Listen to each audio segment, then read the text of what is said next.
Health and housing has been some of the things that we've been working on inside the city of Flint, making sure we can increase the quality of life for residents in this community by having affordable, safe spaces for people to live and raise their families. The Flint Housing Commission hits a new major milestone in Genesee County, officially completing a federal corrective action plan, once labeling it as a troubled agency. City leaders now say it's just the beginning of a much bigger vision for Flint. Mid-Michigan Now's Andrea Flores tells us about next steps. The Flint Housing Commission says it's rebuilding trust and building homes while focusing on community needs.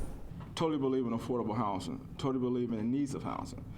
Housing is the bedrock of every community. David Northern took over as CEO of the Flint Housing Commission in February, right after the agency signed a recovery agreement with the U.S. Department of Housing and Urban Development, known as HUD, in November. I think we've done a great job. Under the recovery agreement, the Flint Housing Commission was required to fulfill 4 action items, including improvements to unit occupancy, financial reporting, property assessments, and capital fund obligations.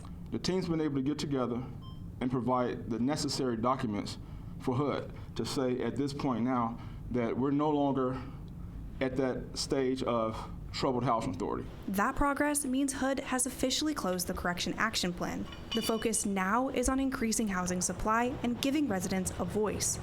We want to build first, so we won't displace our clients. They want to remain in those communities.